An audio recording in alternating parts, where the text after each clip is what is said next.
Hello everybody, welcome to the ITL. I hope you enjoyed last week's ITL. It was basically, I wanted to change things up a bit. You know, getting the bike on the, since I had the bike on the road out and about, why not go ahead and just record it while I was riding the bike? Some of you made the comment, oh, it wasn't the ITL, it was the ITL. Because the ITL is whatever I make it. But yeah, this week it's actually been, we've had some pretty darn good days. Didn't get a chance to get the bike out, of course, but you know, life happens. And of course we're going to have neighbors who aren't walking down the alley screaming and hollering. As if we can't hear enough. You guys might not be able to hear, but I do. But yeah, we, this week, it's been, the weather's been bouncing back and forth here. I mean, it's that time of the year which I guess Mother Nature just doesn't make up her mind very well. I mean, we've seen up in the low 60s, now we're down to 32, 33 degrees, 34 degrees, in that area. But yeah, it is what it is. But this will pass too. Better weather's coming around the corner. Better weather's coming around the corner. But I mean, the goat, she does fine. Just to show you, I was riding it last week. Yeah, she's always ready to ride. Always ready to ride. The SUV, I mean, it is what it is. She'll get patched up at the beginning of the month and ready for more adventures, I guess. I did end up, well, this month, March, it was on top of a couple other things, I ended up having to get my CCW, that's my concealed carry weapons permit, renewed. At least this time for the picture of it, I don't look like a deranged lunatic. It took a lot better picture. But yeah, we figured go ahead and move on, try to make this as quick as possible, because I mean, if you didn't notice, there was a little bit of a seam there just a little bit ago where my heater in the garage kicked on unexpectedly, because I mean, I was running to get a little bit of the moisture out of here and get it warmed up a little bit for me.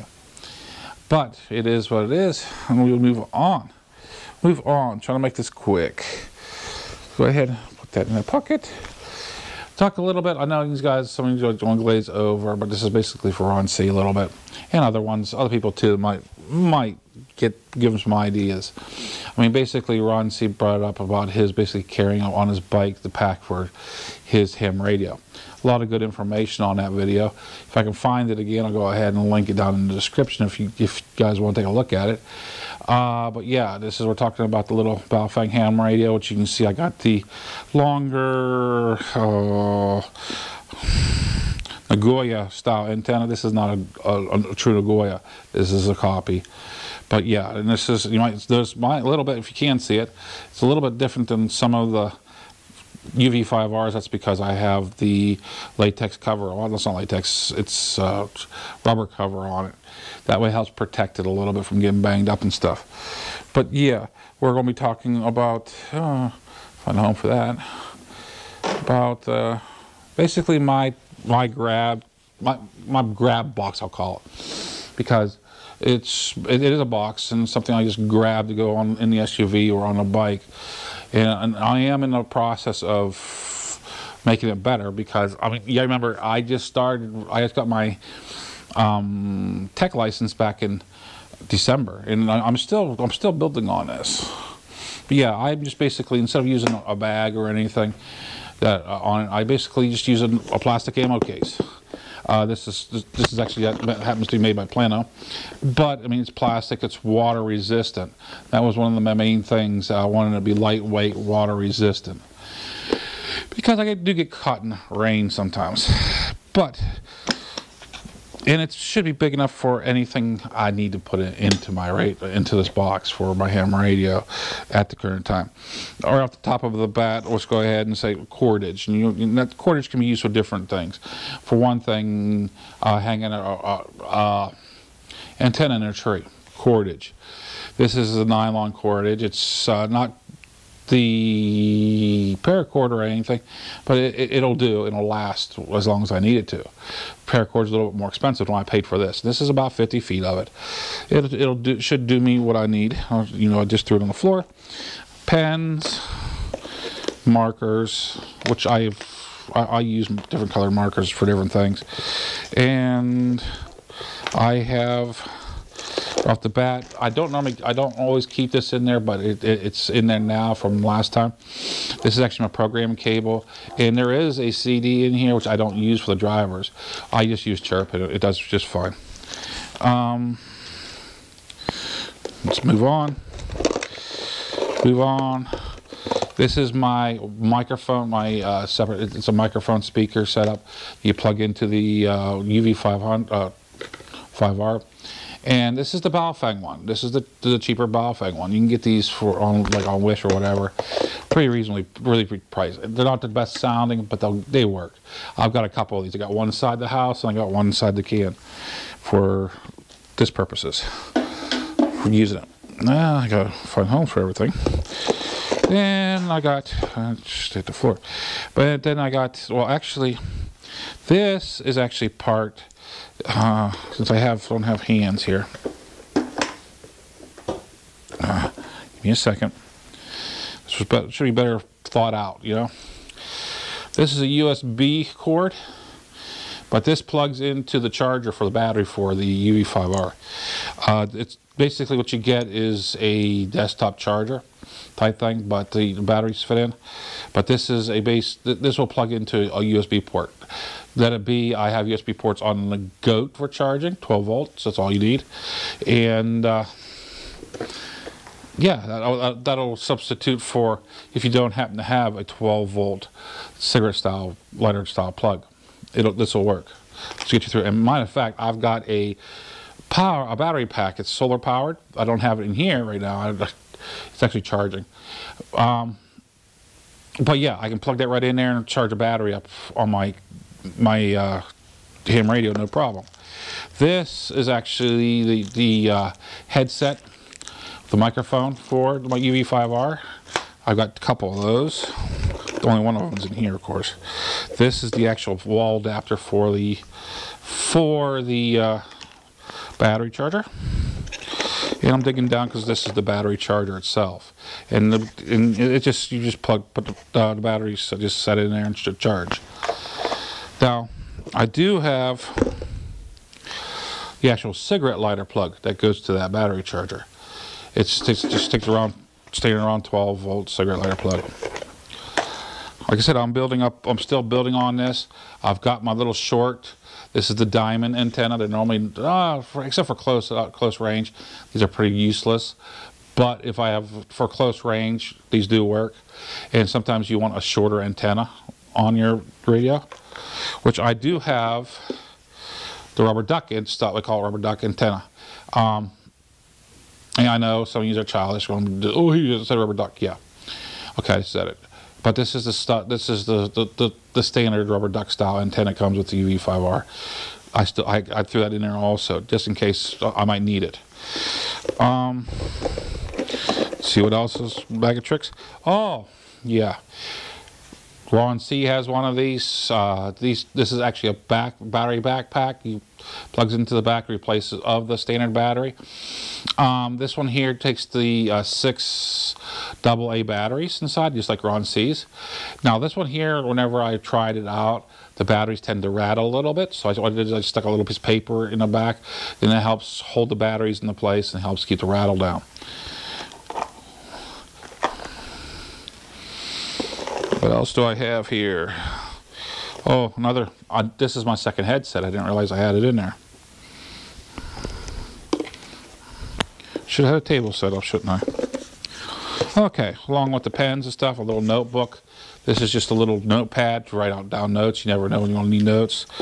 This here, I got my paperwork, my information. This has actually got different things in it. One of the major things is how to manually program UV5R. Yeah, you can use Chirp, which I have done, but I've also taught myself, because it's really bad instructions what came with the UV5R. I've taught myself how to manually program also. That way you got it in the field. But it's always good to have notes to remind yourself. And also on top of that, I've got, oh, it should be two of them in here. Let me look. Yeah.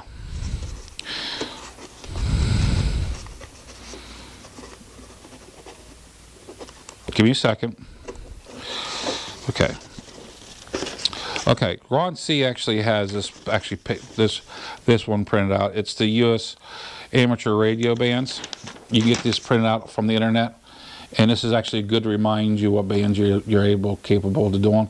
And it actually had covers for all 3 licenses, the 4 licenses, and it just tells you, and it's actually good information to have. But on top of that, since I only have a technician license, you can find this. It's amateur radio technician privileges, which gives you the band plans right on it that the technicians can use. And I find this a little bit more, I mean, it's more detail than the first one I showed you, because, I mean, for just being a technician. Now, eventually, I'm hoping to get the general license, but for now, it's only technician, so we'll stick with the technician. But yeah, that's all good information to have with you whenever you happen to be in the field. I don't have my antenna, or my rolled up antenna in here yet that I'm making, single wire. That is not the end all be all of antennas. I'll just let you know. What I'm planning on buying is actually the backpack J-pole, which you roll up and stick it in, so it'll be a lot smaller. Myself, I think that will help out. There is a few other things that I'm planning on also getting to put in this little box of mine. Is also the what's called a battery eliminator. What that does is let me finish off here real quick, and I will kind of give you an idea what the battery eliminator does. And it's the name in itself should tell you what it is. But just to give you an idea, this is my UV5R. Little button in the back here with the case on. You gotta pull out. This is where the battery goes in and out. Okay, I've actually got 2 of these batteries. The other one's actually in the house charging. I've got two charging stations because I had 2 radios. One of the radios are not working right. I can program it with Chirp, but for some reason it doesn't want to program manually. But it's good for an emergency situation. Since I got it programmed, and I do have a list of the frequencies that I have programmed in my radios, and I have them both duplicated. That way I know picking up will be just like picking up either one of them.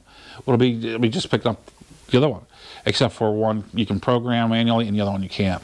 But as you go back to the battery eliminator, the battery eliminator takes the place of the battery. It clicks into place, but it has a 12-volt cord comes out of it, and you can plug that into any 12-volt socket and run your UV5R.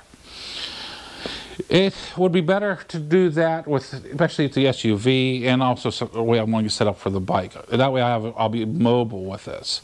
And another thing I'm planning on purchasing, which won't fit in a box, of course, is 2 magnet mount UHF-VHF antennas. That way it'll be external. One will be on top of my SUV, and the other one will be on the back on the trunk of the goat. That way I can actually hook it up and have the microphone goes into my helmet. We do this right here, and use what is called Vox. That's for your voice. I'm not going to get it. It's for your voice activation, and we'll have it so I can talk and listen through the radio while I'm riding. It'll be one-eared. That way, the other one I can be talking through my Encina, have that, and also I'll be able to listen no problem for traffic and whatever. It won't be hindered. But yeah, I'll do want to set it up because I do a lot of riding by myself, as I stated on 2 videos ago, of my riding videos, and this will be a way of reaching out and getting communication, especially whenever you can say, yeah, you got cell phones. Cell phone coverage is still not 100%. It still gets spotty here and there, and this can get you out of the situation, a dangerous situation, say, or just a slightly complicated one. But yeah, whenever I go into different areas, I also use an app. It's Repeater Handbook. app on my cell phone or my tablet. I've been doing more on my tablet lately than my cell phones. But either way, it actually gives me the area repeaters that the repeaters in the areas that I'm planning on going through or going into. And that way I can pre-program into my radio. And I can have it either scan for those frequencies whenever those channels whenever I go through, or I can just pre-pick it as I go through, knowing the distance, the limited distance I have on my radio.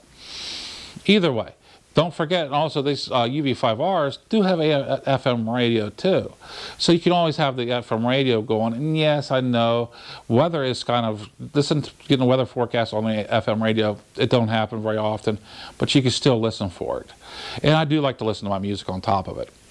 But yeah, it is. That's my setup in a whole. That's my plans for this little guy here. And yeah, with the AA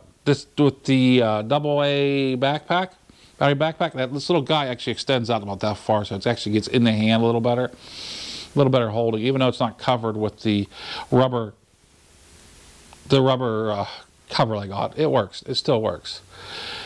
But yeah, I mean, that is exactly in a nutshell. You know, it's long of what I have actually gathered up, what I'm planning in the future. And actually, they do sell 20-watt automotive UHF, VHF ham radios for like the SUVs. I can actually get them small enough. I could actually mount one in the upper dash of the Goat. I don't think I'm going to go that far. I thought about it, and I don't think I'm going to go that far with the Goat. The SUV is going to be a different story, because you can actually get those for under $100, and that's pretty reasonable. And I mean, yes, you can only hit repeaters as far as getting far out with them, but for local talking, you can actually start in the snow. As for local talking, you can get a couple guys or a couple people, will say, with the ham radios, and then you can talk back and forth and relay information. And that's all basically how I see it, as far as if something would happen in an emergency. This is tornado country around here. Not as bad as some of the other areas, but this is tornado country. And if something would happen in an emergency, we're able to relay information and get help to those people that need help. Just one of the things, or the many things you can do with ham radio. Don't forget, the ham radio is actually created as a learning experience for different people, and also to experiment. That's in the future as far as I'm concerned with the ham radio, except for antennas. I'm getting into the antennas. I need to order some parts and get them in. It's just timing is very crucial for me right now with other things, and that needs to be put on the back burner.